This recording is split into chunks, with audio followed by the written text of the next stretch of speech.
Welcome to today's deep dive. Yeah. And we're going to be getting into something pretty fascinating. Yeah. The topic of trauma in Arcane. And we've got some academic analysis of the characters and the themes. And we're not just going to, Right. rehash the plot or anything, but we're really going to use Arcane as a lens to understand how trauma shapes people and their relationships, Yeah. It's interesting how fictional characters sometimes can feel. Right.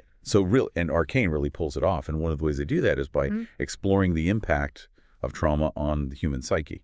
And what's so fascinating is that the show doesn't just scratch the surface with this. Yeah. It really goes deep and shows how people cope with trauma in very different ways.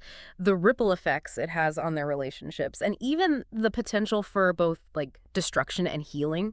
So it's very nuanced. Yeah, let's jump right into it. Yeah. I think we have to start with Powder. Right. Her transformation into Jinx is brutal. Yeah. She experiences so much loss as a child.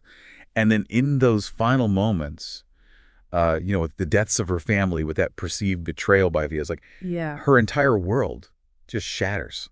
It does, yeah. And Arcane really doesn't shy away from depicting that psychological fracturing that happens within her. Right. It's not just implied. You see it, and you see it vividly in those moments where she's experiencing hallucinations, for example.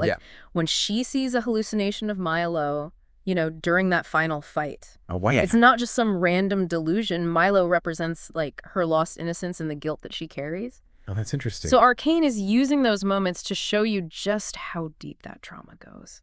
It's heartbreaking. It's really heartbreaking. It is. And it's like she's haunted by her past. Those hallucinations are a constant reminder of what she's lost. And it's interesting that you use that word fracturing because, Jinx's mental state actually aligns with what in psychology is known as complex trauma. Right. So this is where prolonged exposure to adverse events has this really profound impact on a person's development. Especially when they're young. Yeah, especially when they're young. And we see how that manifests in her paranoia. Right. Her inability to distinguish reality from delusion. And that self-destructive behavior. Absolutely. Which is, kind of her trademark. Right. And this is where Silco comes in. He steps into this void in Jinx's life. And it creates such a complex, almost disturbing dynamic. Right. Because on the one hand, he nurtures her. Right. He provides her with that sense of belonging that she's just craving. Subjectly craves, yeah. But at the same time, he's manipulating her pain. Yeah. He's molding her into this weapon for his own purposes. Yeah. It's so messed up, right? It is. I mean, talk about exploiting someone's vulnerability. Yeah. It makes me wonder if external forces can actually worsen someone's response to trauma. It's possible. Yeah. Yeah. He gives her this twisted sense of family. Right. But it's all built on this foundation of manipulation and violence. Yeah, it's really distorted, and it makes her healing that much more challenging, Yeah, it's really sad. All right, so we've got Powder spiraling into this chaos. Right. But then we have V, who is the survivor. Right. But she carries this completely different kind of burden. Right. She carries this weight of survivor's guilt and responsibility, especially for what happened to Powder. Yeah. That scene where V visits Powder's room years later. Oh, yeah. It's heartbreaking. It is. It's not just that she misses her sister. It's the way she touches Powder's belongings. It just reveals this deep, lingering guilt, It's like she's trying to hold on to a part of her that's gone forever. Yeah, exactly. It's really powerful. And it really highlights how trauma can impact siblings differently, especially when they experience a shared traumatic event, but they process it in these totally different ways. Yeah, in completely opposite ways almost. Yeah. So V channels her trauma into action. She becomes this fierce protector. Right. But, even that drive to protect stems from her own unaddressed pain, which leaves her vulnerable in other ways. Absolutely. And that plays out in her relationships, especially with Caitlin. Yeah. She pushes people away. She builds these walls around her heart. Yeah. She's afraid to let anyone get too close. Yeah. In case she loses them too. Yeah. And I feel like deep down she blames herself for not being able to protect Powder. Oh, absolutely. That guilt just becomes this barrier to forming healthy attachments. Okay. So we've got Powder spiraling. We've got Phi burying her emotions. But then there's Silco, right, who has kind of turned his trauma into power. It's like this twisted form of resilience. We see those physical scars. We see that obsession with control. Yeah. It makes you wonder Right. if trauma can actually make someone stronger, at least on the surface. It's complicated. Yeah. There's no denying that his past pain fuels his actions. His protectiveness towards Jinx, his ruthless pursuit of power, it all stems from this deep-seated fear of vulnerability. But it's not real strength, though, is it? I don't think so, no. It's like he's built this fortress around himself. Right. And that prevents him from forming any kind of genuine connection. Exactly. He's actually perpetuating a cycle of dysfunction. And it just goes to show that some coping mechanisms, even if they appear effective in the short term, can actually prevent genuine healing and growth. Okay, now I want to talk about Victor. Okay. Because his story is a little bit different. Mm-hmm. It's not about this single catastrophic event. Right. It's about the psychological toll of chronic illness. Yeah. He's dealing with these physical limitations. Mm-hmm. He's facing societal neglect. Mm-hmm. I think his story is so important because it really highlights this link between physical and mental health, Right. which is something that is often overlooked. Absolutely. Victor's journey really shows how profoundly interconnected physical and mental well-being truly are. His existential despair, his fear of mortality, all of it is intensified by his illness. Right. And Arcane doesn't just tell you this, it shows you. Mm-hmm. Remember that scene where he collapses in the rain? Oh, yeah. Just overwhelmed by his own limitations. Yeah. It's like a physical manifestation of his internal struggles. And then his pursuit of hex core technology becomes this desperate attempt to kind of transcend his limitations, to leave a mark on the world before his time runs out. Right. He even says at one point, I want to leave something behind that matters. Right. It's this poignant reminder that trauma isn't always about this single event. It can be this ongoing struggle. And for Victor, it's inextricably linked to his deteriorating health. It is, yeah. All right. So we've seen trauma manifest in these really destructive ways. But then we have Echo. Right. He's lost so much, but instead of succumbing to despair, he channels his pain constructively. Yeah. He's like, yes, terrible things happen, but I'm not going to let them define me. Right. He embodies resilience in its truest form. He could have easily given in to anger and despair. Yeah. But instead, he creates the firelights. Right. He dedicates himself to protecting his community. It's almost like he's taken all that pain and transformed it into a force for good. It's really inspiring. It is. It makes you think about the power of choice, even in the face of this overwhelming adversity. Yeah. He could have followed this path of vengeance like Jinx, Right. but he chose something different. He did, and his choice highlights the healing power of community and collective action. Yeah.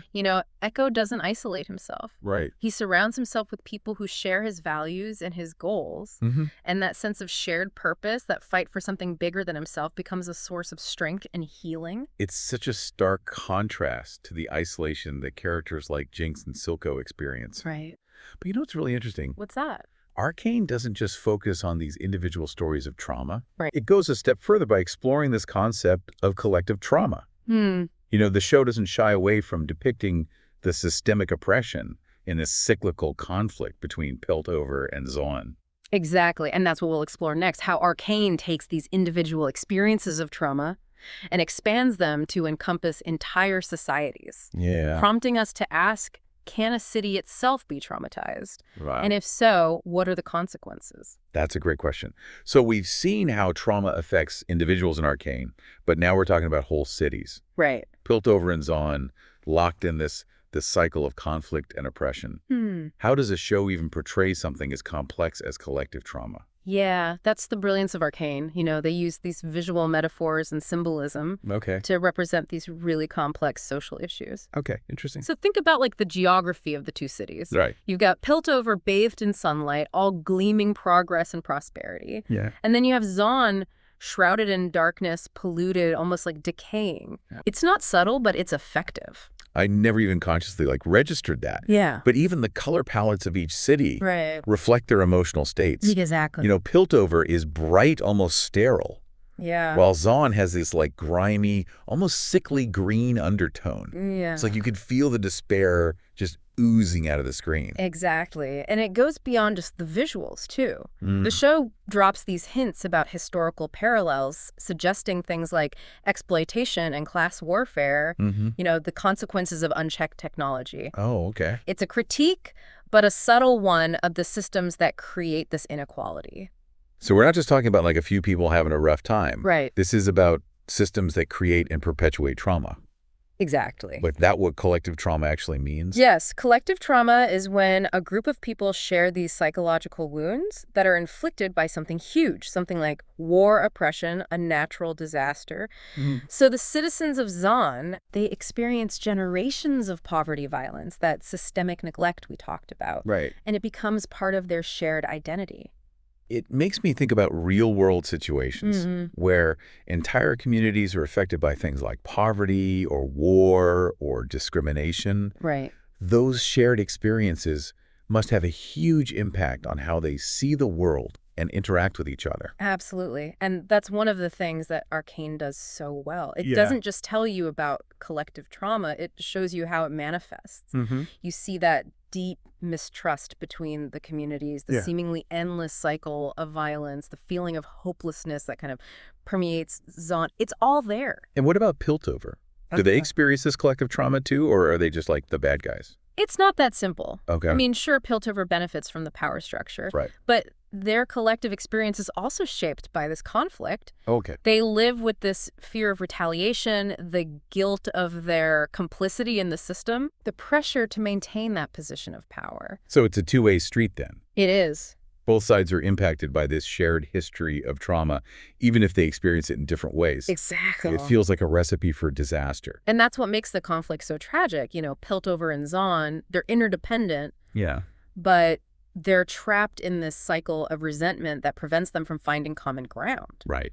It's almost like the city itself is a character struggling with its own internal conflicts. Okay, so collective trauma is clearly a major theme in Arcane. It is. But I have to ask, like, why should we care about the psychological well-being of fictional cities? Because Arcane offers these valuable insights into our own world. Okay. It challenges us to think critically about the systems that we live in, the inequalities that exist, the ways in which history shapes our present. You know, by understanding collective trauma, we can start to address the root causes of conflict and division in our own societies. It's like holding up a mirror, forcing us to confront these uncomfortable truths about ourselves and the world around us. Exactly. And sometimes that's exactly what we need. Right. Arcane asks us to consider how our choices, both individually and as a society, contribute to or alleviate suffering. Yeah. It's a call to action urging us to create a more just and equitable world. Okay, so lots to unpack there. There is. But let's bring it back to our main focus today, mental health. Okay. We've talked characters, we've talked collective trauma. Right. But what makes Arcane's overall approach to mental health so different? I think it's the commitment to nuance and realism. You know, Arcane avoids those simplistic portrayals of mental illness that we often see. Right. You know, they steer clear of stereotypes and easy answers.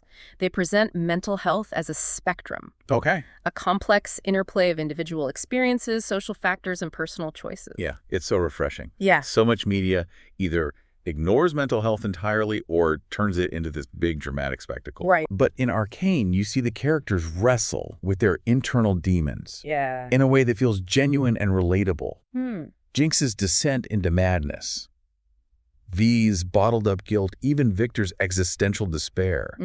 The show treats their struggles with sensitivity and respect. And it doesn't shy away from the consequences of those struggles either. Right. You know, we see how their mental health affects their relationships, their decision-making, their entire lives. Yeah.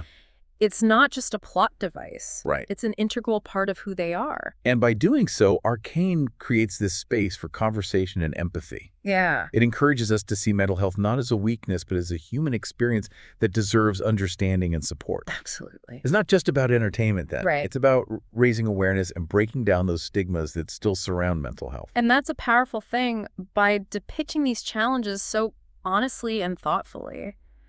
Arcane invites us to be more open and compassionate about these issues, both in our personal lives and as a society. So Arcane is a pretty dark show. It is. Lots of pain, loss, violence amidst all that darkness. Is there any hope?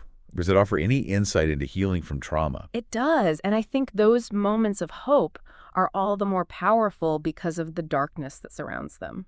Okay, so give us an example. What are these glimmers of hope that you see? Well, we see it in Echo's leadership. Okay. He manages to inspire hope and resilience in others, Uh, even in the face of overwhelming adversity.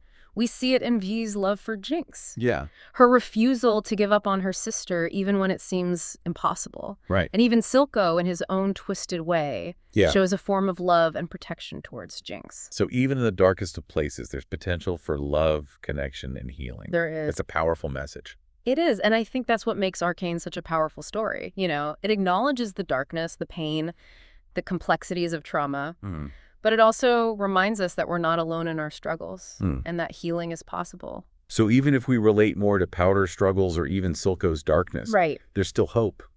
Absolutely, and that's the beauty of Arcane. Yeah. It doesn't offer these easy answers or happy endings, Right. but it does remind us that even in the face of unimaginable suffering, there's always a chance for healing, for growth, for connection.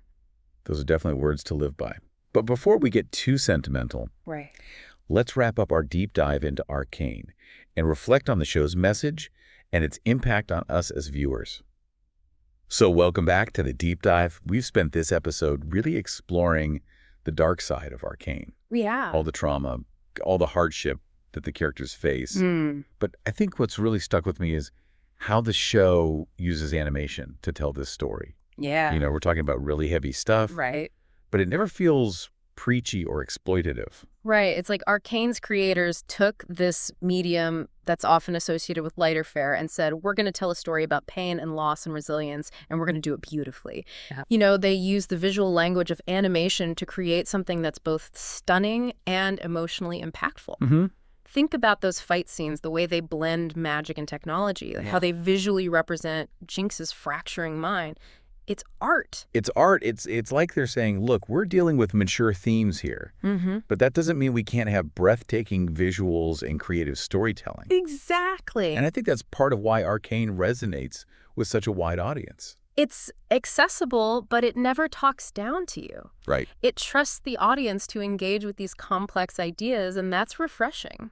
So if we had to sum up Arcane's core message, like in a sentence or two, what would you say it is? For me, it's about empathy.